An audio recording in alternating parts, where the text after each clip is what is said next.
Movie की शुरुआत में हम ऊटी के सुंदर पहाड़ियों एंड नजारों को देख पाते हैं और यहाँ पे कॉलेज के कुछ लोगों का ग्रुप मजे करने के लिए आया होता है। ये लोग एंजॉय कर रहे होते हैं एंड ट्रूथ एंड डेयर खेलते समय निशा नाम की लड़की को डेयर दिया जाता है कि वो सबके सामने अपने बॉयफ्रेंड को किस करे। वो शर्माती है एंड जंगल में भाग जाती है। उसका बॉयफ्रेंड उसका पीछा करता है पर निशा छुपी हुई थी। वो अपने बॉयफ्रेंड से छुप के वापस जाने लगती है तो उसे एक अजीब सी प्रेजेंस महसूस होती है एंड सून उसे एक लड़की के चिल्लाने की आवाज सुनाई देती है जो काफी दर्द भरी थी।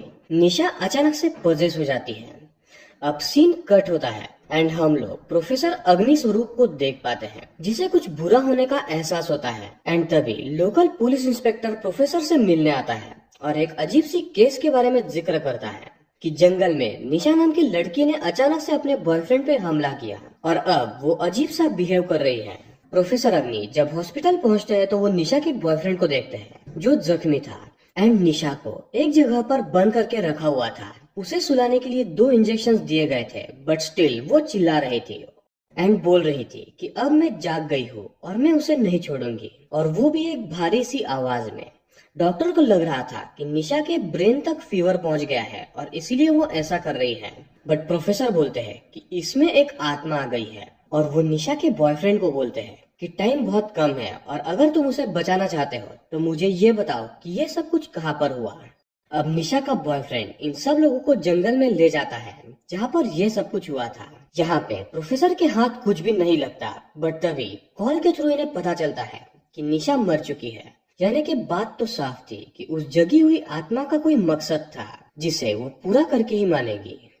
अब सीन मुंबई में शिफ्ट होता है जहाँ पे संजना नाम की लड़की एक बार में अपने पति आदित्य के साथ आई हुई थी। आदित्य एक बड़ा बिजनेसमैन था और उसके कई सारे होटल्स पूरे इंडिया में थे।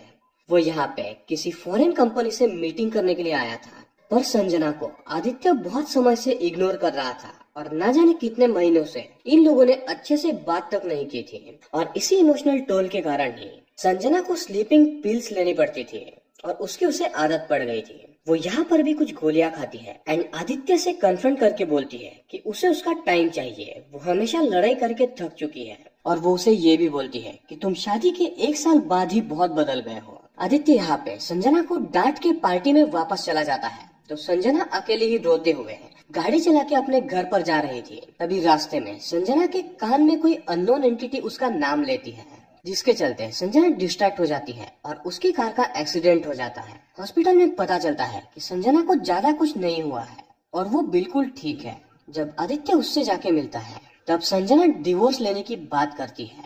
आदित्य को अपनी गलती का एहसास हो चुका था और इसीलिए वो संजना से एक और मौका मांगता है और कहीं पर घूमने चलने की बात करता है। संजना बोलती है कि वो वहाँ पर जाना चाहती है जहाँ पे ये दोनों ने सबसे ज्यादा टाइम स्पेंड किया है, उनके ऊटी के घर में। सुन दोनों भी ऊटी जाते हैं एंड संजना घर में जाके अपने पुराने दिनों को याद कर रही होती है पर वो अभी भी आदित्य से नाराज थी एंड उससे ज्यादा बात नहीं कर रही थी। रात को जब आदित्य सो रहा होता है संजना जिसे नींद नहीं आ रही थी वो खिड़की के पास खड़ी हो जाती है जहाँ से हल्की सी लाइट अंदर आ रही थी। वो जब थोड़ा सा खिड़की के पास जाती है तो उसे अगेन एक आवाज सुनाई देती है और कोई उसका नाम पुकार रहा था। अल्सो उसे वैसे ही चीखने की आवाज आती है जैसे शुरुआत में निशा को आई थी, एकदम दर्द भरी। वो डर जाती है बट आउट ऑफ क्यूरियोसिटी वो बाहर जाके चेक करती है कि कहीं किसी को मदद की जरूरत तो नहीं है। वो आवाज का पीछा करते हुए जंगल में पहुंच जाती है और वो काफी डरी हुई थी। तब आदित्य पीछे से आके उसे संभालता है। वो घर में जाके आदित्य को बोलती है कि उसे एक औरत की चीखने की आवाज आ रही थी और लग रहा था मानो वो काफी तकलीफ में है एंड ऑब्वियसली आदित्य उसकी बातों पे यकीन नहीं करता है तो वो उससे और भी नाराज हो जाती है और स्लीपिंग पिल्स लेने लगती है। आदित्य उसे गोलियां खाने से मना करता है पर वो बोलती है कि जब तुम मेरे साथ नहीं थे यही गोलियां उसके साथ थी। अब उसे इसके बिना नींद नहीं आती और वो उन्हें खा के सो जाती है। अगले दिन आदित्य अपने ऊटी वाले होटल में जाता है जिस होटल को उसके ही कॉलेज के दोस्त प्रिया एंड उसका पति मैनेज कर रहे थे। आदित्य अपने दोस्तों को अपने रिश्ते में आए दरार के बारे में बताता है जिसे सुन के उसके दोस्त बोलते हैं कि हम लोग भी तुम्हारी मदद करेंगे संजना को मनाने में। यहाँ पर दूसरी तरफ घर में संजना गार्डन में काम कर रही थी। इसके साथ पैरानॉर्मल घटनाएं होना स्टार्ट हो जाती है जैसे कि गार्डनिंग का औजार बार बार नीचे गिरना जिसपे खून लगा हुआ था, किसी की प्रेजेंस उसे महसूस होना। तभी घर के फोन की रिंग बजती है और जब संजना उस फोन को उठाती है, सामने से कोई भी जवाब नहीं आता और तभी उसकी और आदित्य की फोटो हिलने लगती है और अचानक से गिर जाती है। तभी वहाँ पर एक औरत आती है जिसे आदित्य ने भेजा था। वो घर की न्यू मेड थी। संजना उस न्यू मेड से पूछती है कि उनका पुराना नौकर रॉबर्ट कहाँ पर है, तो उसे पता चलता है कि वो पिछले 8 महीनों से लापता है।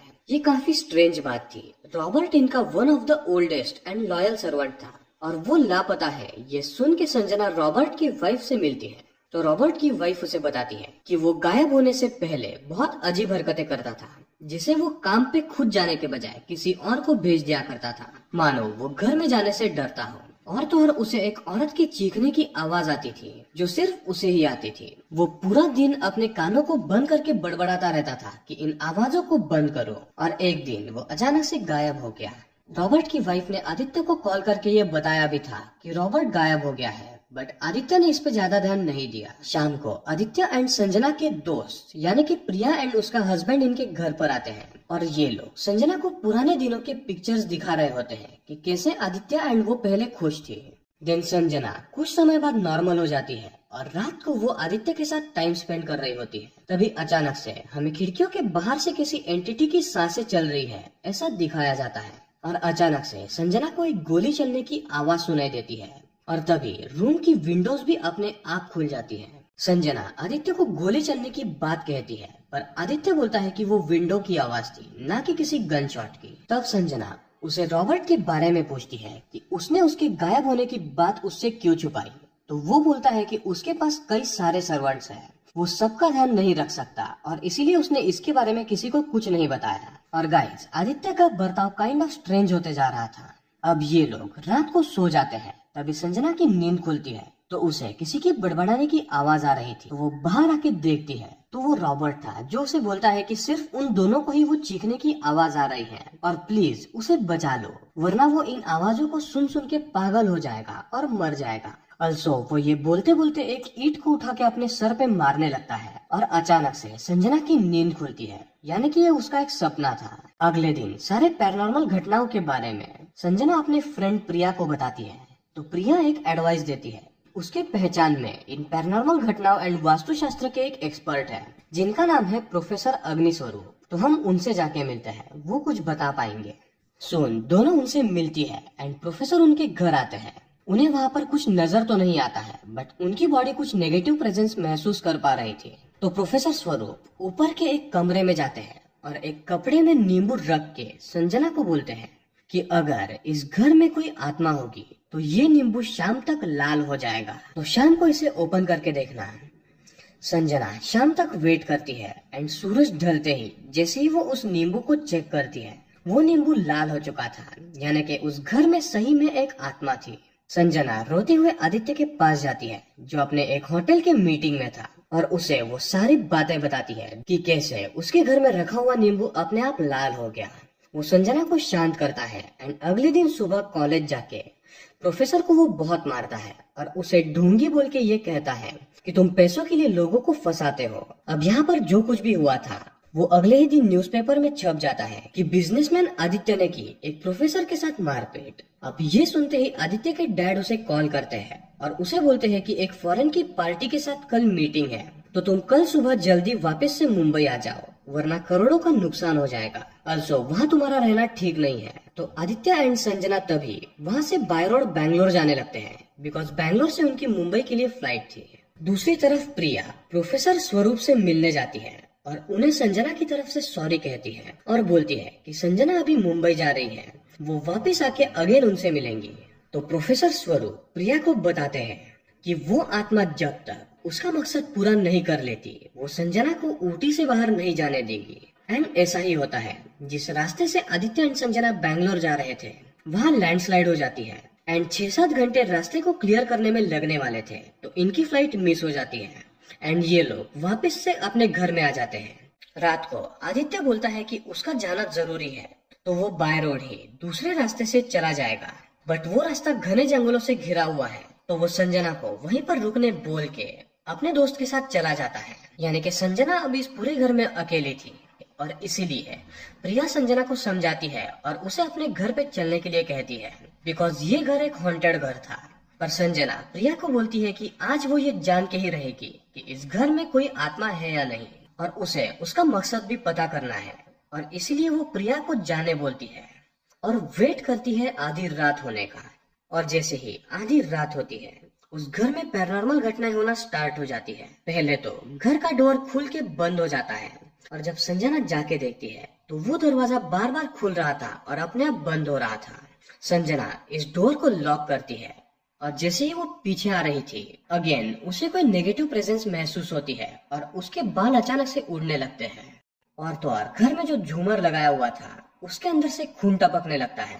संजना डर के भागने लगती है तो घर के सारे दरवाजे अंदर से अपने आप बंद हो जाते हैं। एंड एक मिरर के सामने फर्स्ट टाइम संजना को घर में जो आत्मा थी वो नजर आती है। संजना डर के मारे घर के बाहर भागती है एंड चिल्ला के आत्मा से बोलती है कि मैं तुम्हें मेरे घर से निकाल के ही रहूंगी। एंड वो ये बोलते ही बेहोश हो जाती है। अगली सुबह वो प्रिया के साथ प्रोफेसर अग्नि स्वरूप के पास जाती है, जहाँ प्रोफेसर बोलते हैं कि शायद ये आत्मा तुमसे कुछ कहना चाहती है। तो हम लोग उसी जगह पर चलते हैं जहाँ से ये सब कुछ शुरू हुआ था। तो ये लोग जंगल में जाते हैं, जहाँ पर फर्स्ट टाइम उस आत्मा ने कॉलेज ट्रिप पे आए हुए निशा को मार दिया था। तो वहाँ भी संजना के साथ कुछ पैरानॉर्मल घटनाएं होती है, पर उसे एक गन वहाँ पर पड़ी हुई मिलती है। अब उस गन के बारे में जब ये लोग पता करते हैं तो वो गन एक आर्मी मेजर की थी जो ऊटी में ही रहते थे। जब संजना एंड प्रोफेसर मेजर से जाके मिलते हैं तो उन्हें पता चलता है कि उनकी बेटी मालिनी घर से भाग गई थी, वो भी उनकी गन लेके। वो मेंटली अनस्टेबल थी, इसलिए उन्होंने उसे कई बार मेंटल हॉस्पिटल में भी रखा था, पर वो वहाँ से भी भाग निकली। और उसके बारे में उन्हें आज पता चला है इन लोगों के द्वारा कि शायद वो मर चुकी है और उसकी आत्मा अभी भटक रही है। अब ये इन्फॉर्मेशन मिलने के बाद अगेन प्रोफेसर बोलता है कि हम ये पता कर सकते हैं कि वो आत्मा क्या चाहती है, और वो खुद तुम्हारे पास आएगी। बट वो आत्मा तुम्हारे पास आए इसलिए तुम्हें एक चीज करनी होगी। वो संजना को एक किताब देता है जिसमें कुछ मंत्र लिखे हुए थे, जिन्हें संजना को अकेले ही उस घर में जाके रात को पढ़ने थे। अब आदित्य को भी जाके थोड़े दिन हो गए थे, तो वो कभी भी वापस आ सकता था। तो संजना रात को अकेले ही इस मंत्र को घर में पढ़ने लगती है। एंड सून वो जो आत्मा थी यानी कि मालिनी की आत्मा, वो संजना को पोजेस कर लेती है। देर रात को आदित्य घर पर वापस आ जाता है तो पोजेस्ड संजना आदित्य के साथ इंटीमेट होने लगती है और बोलती है कि तुम शर्मा क्यों रहे हो, और वो अपना असली चेहरा जो आत्मा का था वो आदित्य को दिखाती है। अब जैसे ही आदित्य अपनी बीवी को पोजेस्ड देखता है, वो उसे धक्का देके नीचे गिरा देता है, जिसके चलते संजना के अंदर जो आत्मा थी वो वहाँ से चली जाती है। अब आदित्य यहाँ पर डर के मारे बोलता है कि तुम तो मर चुकी थी, तुम यहाँ कैसे आ गई। अब जैसे ही होश में आई हुई संजना आदित्य को ये बोलता हुआ सुनती है, वो पूछती है कि तुम्हें इस आत्मा के बारे में कैसे पता और तुम क्या जानते हो, मुझे सब कुछ सच सच जानना है। और यहाँ पे आदित्य सारी कहानी सुनाता है। असल में 1 साल पहले जब आदित्य एंड संजना की शादी हुई थी, उसके कुछ महीनों बाद आदित्य ऊटी एक बिजनेस ट्रिप के लिए आया था। तब एक रात बारिश होने के कारण मेजर की बेटी मालिनी आदित्य के घर पर आई थी और उससे रात भर वहाँ पर रुकने के लिए उसने रिक्वेस्ट की थी। आदित्य उस समय मान गया था और अब इनके बीच में एक मोमेंट बनता है और आदित्य अपने आप को नहीं रोक पाता और ये दोनों इंटीमेट होते हैं। अब आदित्य यहाँ पर जितने समय तक था वो मालिनी के साथ ही रहने लगा था और ये दोनों काइंड ऑफ हस्बैंड वाइफ की तरह रह रहे थे। और एक रात जब संजना आदित्य को कॉल करती है तो उसे ये एहसास होता है कि वो अपनी बीवी के साथ चीट कर रहा है। अल्सो मालिनी भी आदित्य को फोर्स करने लगी थी कि वो उनके बारे में संजना को सब कुछ बता दे, और वो आदित्य के लिए पूरी पागल थी। धीरे धीरे वो इतनी पागल हो गई कि उसने संजना के फोटोज जला दिए। तो आदित्य ने ये फैसला किया कि वो मालिनी को घर से निकाल देगा, और वो ऐसे ही करता है। वो मालिनी को घर से बाहर निकाल देता है, पर मालिनी पूरी पागल थी। वो हर रोज दिन रात उसका पीछा करती थी और उसे मनाने की कोशिश करती थी। पर 2-3 दिनों बाद एक रात मालिनी आके आदित्य से पूछती है कि वो उसे अपना के संजना से अलग होगा या नहीं। अगर नहीं, वो अपने आप को मार देगी अपने पिता के गन से। आदित्य उसे अपनाने के लिए मना कर देता है तो मालिनी जो है वो गुस्से में चीखते हुए अपने आप को गोली मार लेती है। एंड गाइस, इसीलिए शुरुआत से संजना को चीखने की एंड गनशॉट की आवाजें आती थी। तो आदित्य ने उस समय अपने नौकर रॉबर्ट के साथ मिलके मालिनी की लाश को जंगल में दफना दिया था, और इसीलिए रॉबर्ट को भी वो आवाजें आती थी। अल्सो रॉबर्ट की जान भी इसी आत्मा ने यानी कि मालिनी की आत्मा ने ली थी। अब सारी सच्चाई सुन के संजना जो है वो आदित्य को छोड़ देती है, क्योंकि उसने उसके साथ चीट किया था, और अपने दोस्त प्रिया के साथ वो रहने लगती है। अल्सो वो प्रोफेसर एंड प्रिया को बोलती है कि वो मुंबई वापस चली जाएगी और कभी आदित्य के साथ रिश्ता नहीं रखेगी। तो प्रोफेसर यहाँ पर बोलते हैं कि असल में यही तो आत्मा चाहती है कि तुम यहाँ से चले जाओ और वो आदित्य को मार दे एंड हमेशा के लिए आदित्य को आफ्टर लाइफ में ले जा सके। अब ये सुन के संजना डिसाइड करती है कि वो अपने पति आदित्य की जान बचाएगी।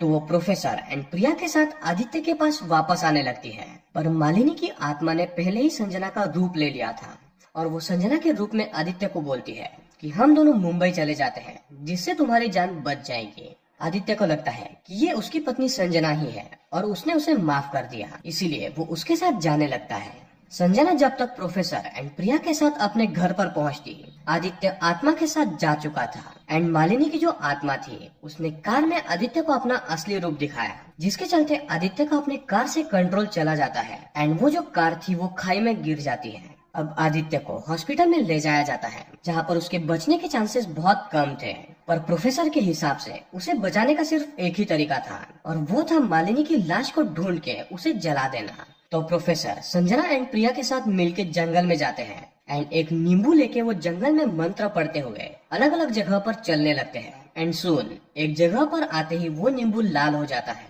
यानी कि मालिनी की लाश को यहीं पर गाड़ा गया था। अब ये लोग मालिनी की लाश को खोद के ढूंढ लेते हैं एंड प्रोफेसर बोलते हैं कि हम लोग इसे यहीं पर जला देते हैं, मैं पेट्रोल लेके आता हूँ। और जैसे ही प्रोफेसर पेट्रोल लेने गाड़ी के पास जाते हैं, उसे मालिनी की आत्मा जान से मार देती है एंड प्रोफेसर के बॉडी को पोजेस करके पेट्रोल एंड माचिस वो संजना को देती है। अब जैसे ही संजना पेट्रोल बॉडी पे डाल रही थी, मालिनी की आत्मा जो प्रोफेसर के बॉडी में थी वो संजना पे हमला कर देती है। वो प्रिया को दूर फेंक के संजना के पीछे पड़ जाती है, और यहाँ पर काफी चेस गेम होता है। ऑल्सो यहाँ पर हमें रॉबर्ट की बॉडी भी झाड़ से उल्टी टंगी हुई मिलती है, पर एट द एंड संजना जो है वो कार की मदद से प्रोफेसर की जो पजेस्ड बॉडी थी उसे पेड़ पे जकड़ के रखती है एंड कार से पेट्रोल निकाल के वो समहाउ मालिनी के बॉडी को जलाने में कामयाब हो जाती है एंड प्रोफेसर की बॉडी में जो आत्मा थी वो उसी बॉडी के साथ ही संजना को रोकने के चक्कर में आग में गिर जाती है, जिसके चलते मालिनी की जो आत्मा थी वो मुक्त हो गई थी। एंड सही में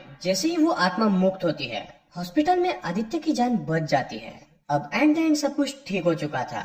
आफ्टर सम टाइम जब आदित्य पूरी तरीके से ठीक हो जाता है, ये लोग वापस से ऊटी में आते हैं एंड हम यहाँ पर देख पाते हैं कि संजना ने अपने पति यानी कि आदित्य को माफ कर दिया था।